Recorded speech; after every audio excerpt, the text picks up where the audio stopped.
So if you just want to open up and say how Yeah. much you did in terms of cash collected, and then commission wise as well, how much you took on profit. Pretty unreal number. It feels fake even saying it out loud.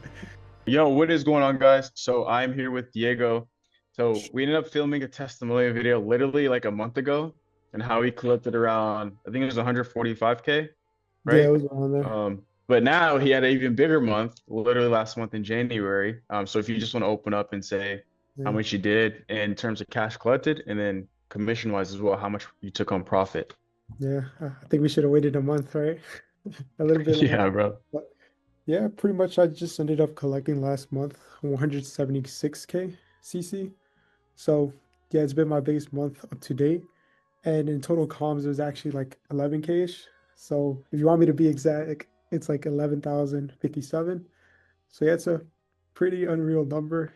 It feels fake even saying it out loud. But Yeah. yeah, I guess like the biggest things that I worked on to getting it up, I feel like it's just being more conversational during the call. So instead of making you feel like a checkbox, it's just more going with the flow and what you teach and preach. So that's been like my main focus, and I believe that's what got me a lot more cash collected this month, or past month.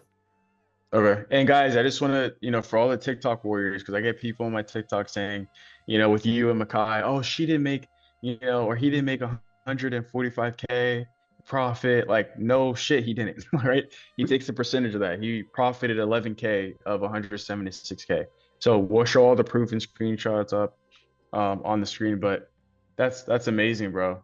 For the people who didn't see the last testimonial, I mean, just show like where were you at last year? I guess when we first met. Yeah, when we first met, I was pretty new to it. I think I started sales like in the beginning of April, no, the end of April, beginning of May. So it was pretty much like a slow start, right? I got into an offer with one of your friends, Cezanne, and yeah, it was just pretty much slow. It just making like around 2 to 3K a month, and then ended up leaving that offer because it just started going a little bit downhill, and got into another offer where I was earning like 1K a month. So pretty much I was like a Philippines type of setter. That's what it felt like, at least. Mhm. Then the next month I reconnected with you and hopped on your offer, and yeah, the rest is history. Started hitting 5, 6K months consistently, then 7.5, and then 11K now. So only up Bro, from here. the trajectory is like fucking fast though, bro. Like you joined in I think like end of October, somewhere around that time, and like it's now February, but you've been here for like what is it, November, December, around 3 months, Mm. and you're already making five-figure months, bro. Like I know for sure now that we're running like weekly webinars, and next month we're gonna have a huge webinar. You'll definitely collect over 250K for sure very soon. So I'm excited about that.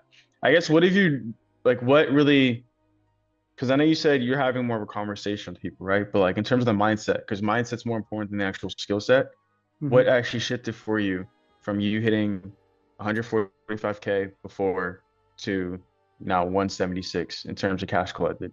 And for you to make five figures, as a setter. Yeah, for me, the biggest thing was the conversations, obviously, but just treating them like humans. I feel like back then I just saw them as like cash symbols. Whenever I see someone come through, I'm like, yo, like, here's my money. But Yeah. now I actually treat them more like humans, more personal, more authentic, more transparent. And yeah, that's been like the biggest shift. And always, or at least because like for me, I see this offer like really helping out everyone, even the testimonials, the wins chat that they have. So I feel like pretty much for me that's what really improved is just having quality conversations with the individuals, and Mhm. yeah, just treating them like humans because ultimately everyone has a different story. So just gotta actually care, what they're saying. Yeah, Yeah. exactly. No, that's huge, bro. I mean, the fact that you care what they're saying, and that just goes into like, my next point in terms of like, do you feel like you were detached this time around?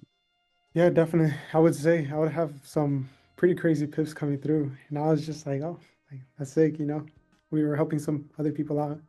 But yeah, I definitely did feel a lot more detached this time around. Yeah, because I feel like a lot of people in this space, a lot of setters, a lot of salespeople around the world are so attached to the actual money, Mm, which they call commission breath. But and I even made a training on this with you guys, right? I'm being attached.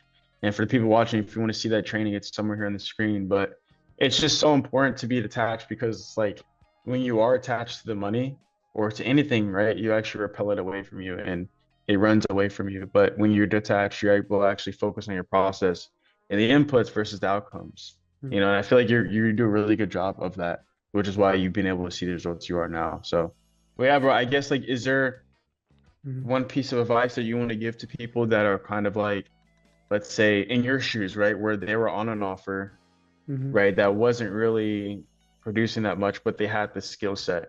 Honestly, for me, the biggest thing was just like always investing into my skill set. Even after I invested a good amount, I still keep investing into my skill set, to become better, to become a better version, and kind of like tax alchemy, or not tax alchemy, kind of like self-actualizing, how Josh Lyons likes to Mm, say. But yeah, just becoming a better version every day. And yeah, eventually you'll find somebody, or even networking, right? Being in the right communities like Aaron, Setter HQ, right? Gets me a lot of amazing people, Freddie, Aaron, and a lot more. So definitely just networking and you'll find like the right offers through there. So I'd yeah. say for me, that's probably like the biggest thing that I did. Yeah, and that's a huge thing too, is like with networking, people get it like confused. I always want to hop on networking calls and go to networking events, which is great, right? But only if you're valuable, right? It is no good for you to go to networking events or network calls if you don't provide any sort of value to people. Mhm. First, become valuable, become someone who has all the skill sets, and then you can start going to those. But I don't think you really need to though, because if you're really valuable, you'll attract the right things, right? Like how you did.